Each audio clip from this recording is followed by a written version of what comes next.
Hello friends, स्वागत है आपका मेरे चैनल नुहेद कदीम स्टोरी पर। आज मैं लेकर आया हूं आप लोगों के लिए एक कहानी जिसका नाम है एक बच्चे की ज़िद। कार्तिक 9 साल का था। उसके मम्मी पापा एक ही कंपनी में काम करते थे। उनके ऑफिस चले जाने के बाद वो अकेला रह जाता था, इसलिए उसका ध्यान रखने के लिए घर में एक नैनी रखी हुई थी। कार्तिक अपने मम्मी पापा की इकलौता संतान था, इसलिए कार्तिक की हर इच्छा पूरी की जाती थी। कार्तिक के पास ढेर सारे खिलौने थे, पर नैनी और खिलौनों के साथ खेलते हुए वो ऊब चुका था। इसलिए एक दिन उसने मम्मी पापा से कहा कि वो लोग उसे छोड़कर ऑफिस न जाया करें और उसके साथ घर में ही रहें। मम्मी पापा के लिए ऑफिस छोड़कर घर पर रहना संभव नहीं था, इसलिए उन्होंने नैनी से कहा कि वो कार्तिक को पास के ही पार्क में रोज घुमाने के लिए ले जाया करे। उनका कहा मानकर नैनी कार्तिक को पास के ही एक पार्क में ले गई। शाम का वक्त था। पार्क में बहुत सारे लोग थे। वहां झूले लगे हुए थे जिन पर बच्चे झूल रहे थे। कार्तिक भी उन सब बच्चों के साथ झूलने लगा। झूलते झूलते एक बच्चा अचानक ही झूले से गिर गया और रोने लगा। उसको रोता देख उसकी दादी उसके पास आई और उसे गोद में उठाकर चुप कराने लगी। बच्चे को चुप कराने के लिए उसकी दादी ने पार्क में ही खड़े आइसक्रीम वाले से आइसक्रीम भी दिलवा दी।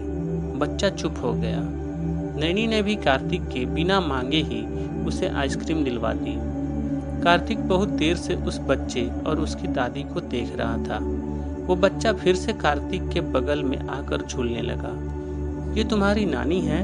कार्तिक ने उस बच्चे से पूछा। नहीं, वो मेरी दादी हैं, मुझे बहुत प्यार करती हैं, उस बच्चे ने कहा और भागकर अपनी दादी के पास चला गया। दीदी, आपकी भी दादी हैं? कार्तिक ने अपनी नैनी से पूछा। नहीं, मेरी दादी तो अब इस दुनिया में नहीं रही, पर नानी है और नाना जी भी, नैनी ने बताया। फिर कार्तिक और नैनी घर आ गए। रात को कार्तिक के मम्मी पापा घर आए तो कार्तिक ने उनके सामने एक अजीब सी जिद रख दी। वो कहने लगा कि मुझे दादा दादी जी, नाना नानी जी चाहिए। उसके मम्मी पापा उसकी बात सुनकर चौंक गए।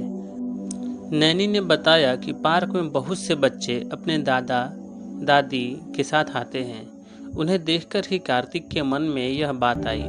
कार्तिक की मांग गलत नहीं थी, पर पूरी भी नहीं की जा सकती थी, क्योंकि चारों में से कोई भी अब इस दुनिया में नहीं था। और रही रिश्तेदारों की बात, तो वो उसके मम्मी पापा दूसरे शहर में रहते और रिश्तेदार दूसरे शहर में थे।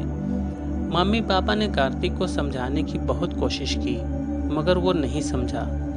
उसने नैनी के साथ पार्क जाना भी बंद कर दिया और हमेशा चुपचाप और चिढ़ा हुआ रहने लगा। कार्तिक की ऐसी हालत देखकर उसके पापा को एक उपाय सूझी।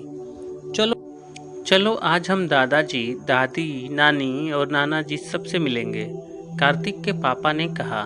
कार्तिक बहुत खुश हुआ। फिर उसके मम्मी पापा उसे एक वृद्ध आश्रम ले गए। कार्तिक को देखकर वृद्धाश्रम में मौजूद वृद्ध लोग बहुत खुश हुए। उन्हें कार्तिक के रूप में एक पोता मिल गया था और कार्तिक को दादा दादी।